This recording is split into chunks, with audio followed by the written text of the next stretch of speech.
Good morning, everybody. Welcome back to Joe's Wildside Adventures. This week I'm coming to you from Hooked on Panama in Central America with my good friend from the Hog Hunter Guide Service, Mr. Frank Carbone. Frankie. How you doing, Joe? Great. Good to see you again, man. As always. I'm looking forward to this weekend. We're going to be able to do some... They've been catching a lot of sails. They've been catching a lot of Dorado. We should have a great time. Yeah, I'm looking really forward to it. So, hey, everybody, stay tuned when we come back. Joe's Wildside Adventures with the Hog Hunter Guide Service at Hooked on Panama in Central America.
So as luck would have it, I drew the lucky straw and was able to be first in line. Right.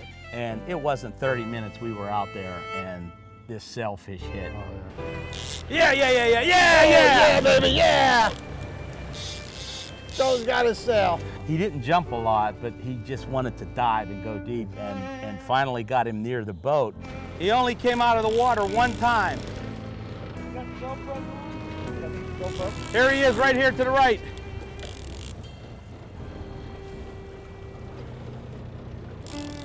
Joey, baby. Nice sail, Joe.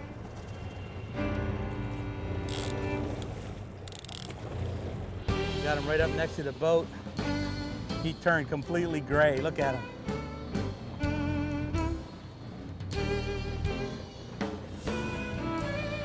The last time I was here, one of the guides showed me how they actually land the sailfish, and I wanted to do that. So I got the gloves from Carlos, reached down over the side of the boat, grabbed the fish under the bill, worked him back and forth, and then pulled him up in the boat. There we go! Hooked on Panama. Frankie Carbone in the Hog Hunter Guide Service. Got this beautiful sailfish. How about that? All right, we're gonna get him back in. Great job, guys, on that fish. I'm gonna take a couple pictures, let this guy go. All right, big fella, we're going back home. Time to go home.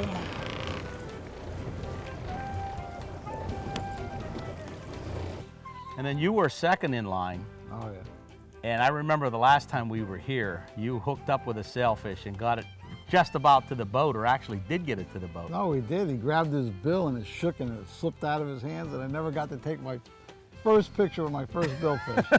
I know how. So I was like, the whole thing was that picture of me holding it. And you had to wait 4 years to get your second opportunity. And what a good one that one was.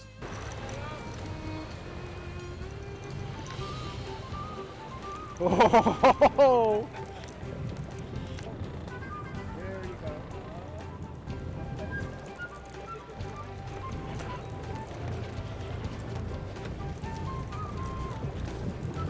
Oh, baby.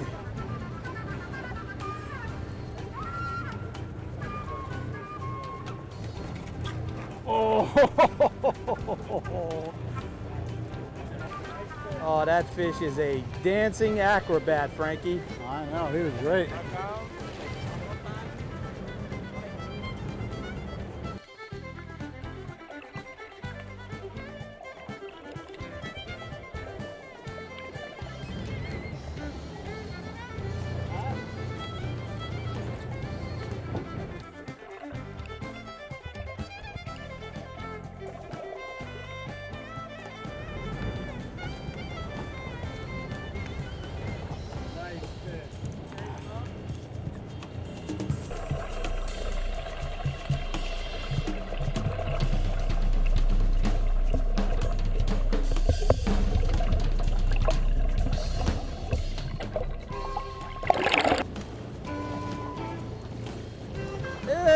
look at that, Frankie.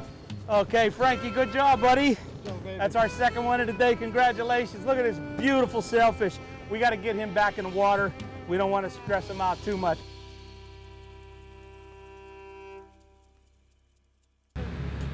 Well, we just came across a garbage line. There was a transition in the currents, and Fast and Furious picked up one Dorado, had a second one on, had a third one on. We lost one right at the boat, as you saw, but we managed to get that nice one in the boat. Frank picked it up. So we're going to keep circling around here. We're seeing them like thrashing back and forth. There's a lot of birds and a lot of bait fish going on. So it's pretty hot here right now. Hopefully we'll be able to pick up a couple, 2 more, 3 or 4 more Dorado and fill that cooler up for dinner tonight. Hacia tu sombra, mi única razón y mi única promesa. All right, Jamie. No importa dónde nace esta canción, si estás Right through that garbage pile again. Another fish on. That's a nice Dorado. That's a good one.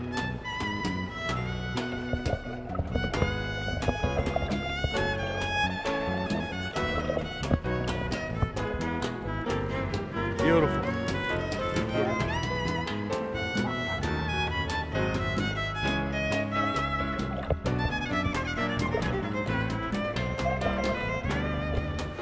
That's a nice little bull. Look at the colors on him, the stripes. Y estás de pie, mirándome llegar. Nice. Hacia tu sombra, mi única razón.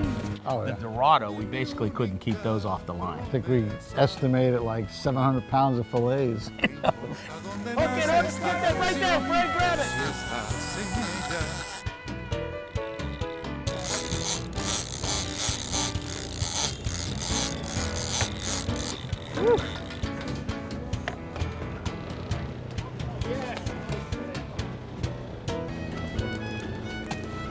That one just doesn't want to come in. Esta canción, si estás en ella. Oh, he's gonna jump again. All right.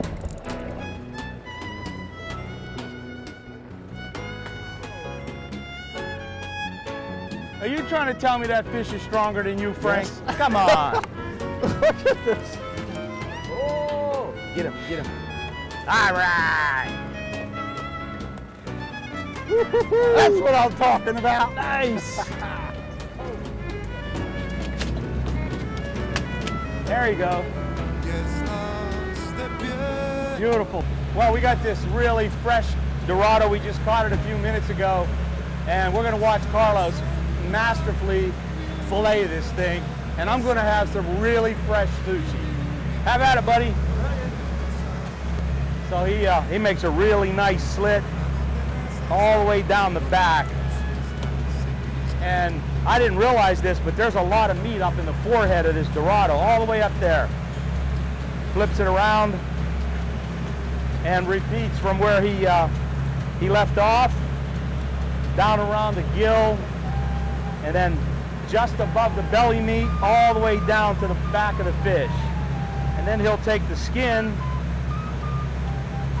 and just peel it right back off the fillet. Now he takes the meat and just slides the knife up underneath the fillet. And now he's going to start to remove it from the bones. This is really slick. The spine and the vertebrae on this are uneven, and he just wiggles that knife all the way down,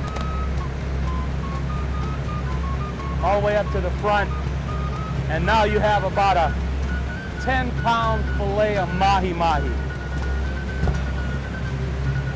We even ate on the boat. We had sushi. That's right, we did have some sushi. Now, for you sushi eaters out there, especially sashimi eaters, you don't get it any fresher than this. Fresh mahi-mahi. Wait. That's good, huh? No, is that good? Okay, you can see right here we got a big school of bait fish. I was talking a little earlier about the garbage and the structure. You could see that blue container floating in the water over there. There was a whole school of bait fish underneath. And the cooler will attract the bait fish and they'll kind of hang up underneath that, and then the Dorado and the bigger fish will come up and feed on all of this bait fish in here. So we're trying to catch some of the bait fish so we could use live bait in case we see a marlin or a sailfish. We could not keep the sharks away from the bait. And that marlin kept coming up into the rig. Right. And every time he would get near a bait, the sharks would just chew him away. It was like a 400-pound big marlin. And unfortunately, he never couldn't did. get it. Never did. Sharks got to the bait before the marlin could. Oh, it's a little one. A shark. Oh, still got a little shark. Oh, look at that. En las noches de luna, bailando levanta polvareda y hay un fuego encendido. Según la gente cuenta, en el barrio del cerro. Okay, there's a shark. What kind of shark is it? Amuletos Yeah. y hierbas y I don't know. rosarios. Mako? Yeah. Look how pretty that is. The colors on those fish are unreal when they're in the water. Pero una sombra sola de noche saltaba las piñuelas, salía de amanecida. Dicen las malas lenguas, vivía entre amuletos. Allá viene la vieja, con la frente bendita, y en la noche infinita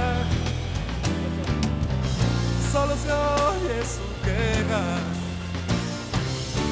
Allá viene la vieja. There you go. Look how pretty, how lit up he is. Real pretty colors in there. The purples, the yellows, and then every sun angle is different. It's unbelievable. Beautiful fish. These are the eaters. So he's going to go in the cooler, and Carlos is going to fillet them up, and we'll have some fresh sashimi this evening with dinner.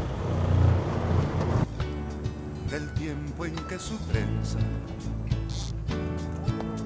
dejaba sin aliento, y según dice la gente, su pecho incendiaba las estrellas. Entonces tuvo mi hijo. He's going to the left. You know, here he comes. Me lo contó mi abuela, apenas hay memoria. Okay, guys, whenever you're ready. Ahora el barrio duerme,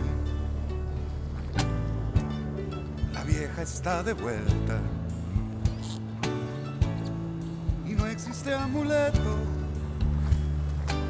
y no hay hierba que salve del olvido una vieja como Etelvina Guido, pero ella está de vuelta. Whoa, we had a triple, now we got a double. En el barrio del cerro. Oh! All right, we got our first tuna.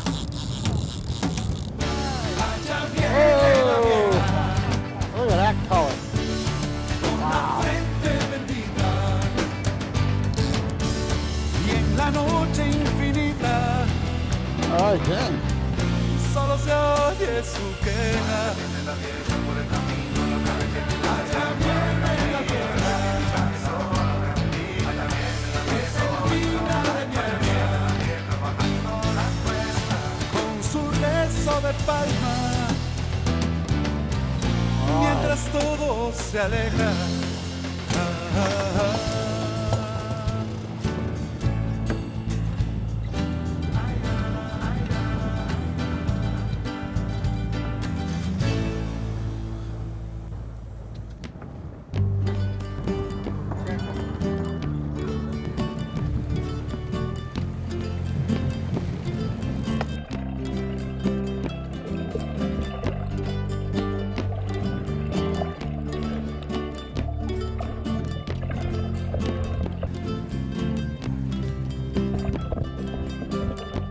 Va la tarde corcoveando Ya la Oh, that's a noche nice one. le clavó dos espuelas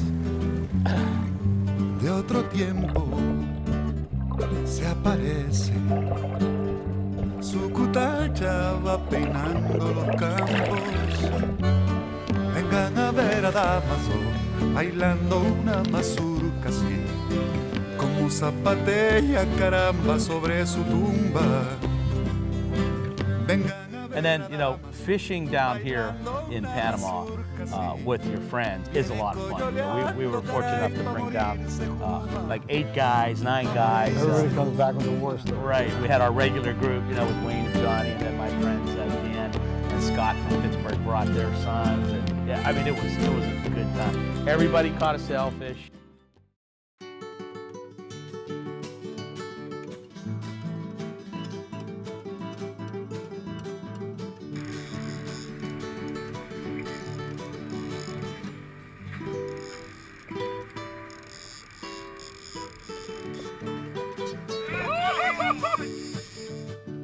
Por las calabazas que me dio la jova, mi negra matrera, me paso las horas y también los días en la coyolera.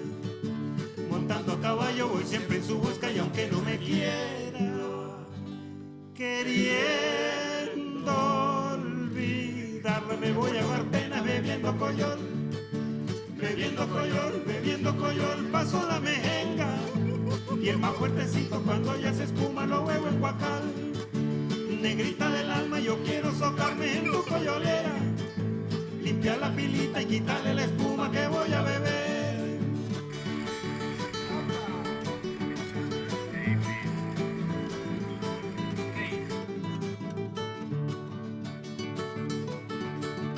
Everybody caught Dorado. Like I said, we picked up a tuna, and they got some Cabera snapper, a couple roosterfish.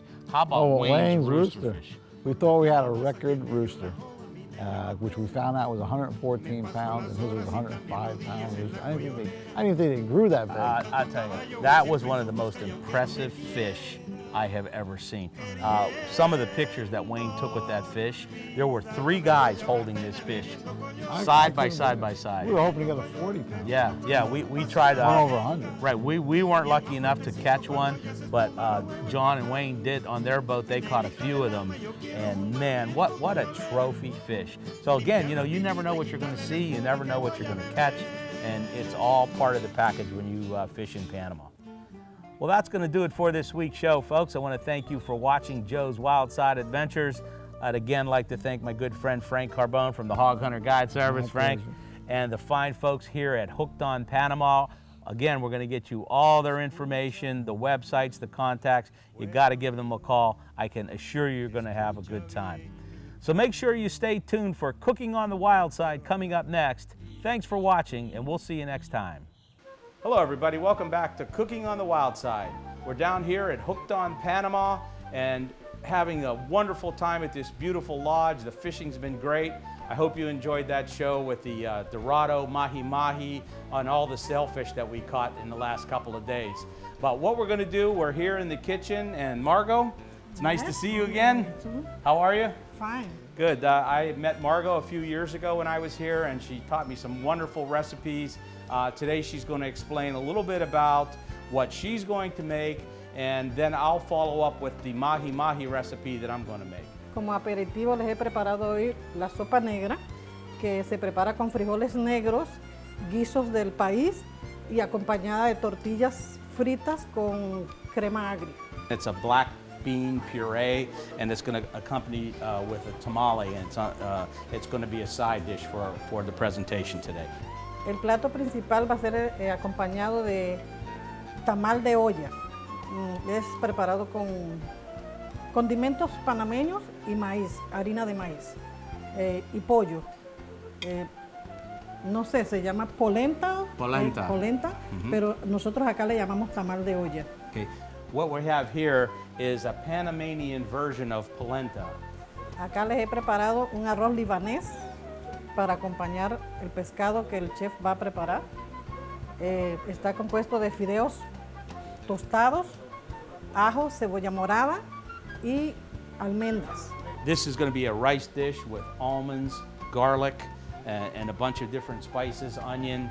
It will be served as a side dish with the fish. Now what I'm going to prepare for the main course is a blackened mahi-mahi over a grilled pineapple with some papaya and cilantro on the top. We have fresh pineapple and we have some fresh papaya. The Dorado, we just caught this today. We filleted it up real nice, and I've got some cilantro that I'm going to cut up and use as a garnish. I didn't have any seasoning to bring with me, so what I did was I came in the kitchen and we took a look at all of the spices and seasonings that they had here locally. So what I did was I mixed all the spices together and I made kind of a blackened seasoning that I'm going to use for the fish. We're going to do 4 of these beautiful mahi-mahi fillets, and I'm going to take a little bit of this seasoning. It's a lot easier if you use your hands because that way you blend it all into the fish. So you don't want to overpower the fish with the seasoning. I just put enough on there. You're going to get a little kick to it, little bite, little salt, little cayenne, garlic salt, some fresh local herbs, and it really adds a nice touch to the mahi. Our griddle is very hot. You can see it smoking. So what I'm going to do is put the mahi fillets on there. It's probably going to take 3 to 4 minutes on each side. All right, the next thing we're going to do is we're going to grill these pineapples, and we just want to kind of brown the pineapple. You can see it just starting to caramelize a little bit. That's exactly what we want to do, is brown it a little bit. I think our mahi's ready to flip over. You can see it's nice and light on the bottom, and it'll start to flake. Oh, that's perfect. Break it up here. We don't want it to stick and fall apart. Well, it looks like our mahi is done. It's nice and firm. We don't want to overcook it. It's kind of like a medium right now. So what I'm going to do is I'm going to take a couple of pineapple squares, and we're going to take a nice piece of mahi. We're going to place it right over the top, and we're going to put some fresh papaya and garnish it with a piece of cilantro. So there you have it. Blackened mahi-mahi over a grilled pineapple with fresh papaya and cilantro. Let's take it out to our guests and see how they like it. Wow, beautiful. Okay, we just served our meal to the actual owners of Hooked on Panama, who've been very gracious to us. Thank you, everybody. Margot did a fantastic job in the kitchen, as always. So again, we have a blackened mahi over a grilled pineapple with fresh papaya and cilantro, an almond, onion, garlic rice, and a Panamanian polenta.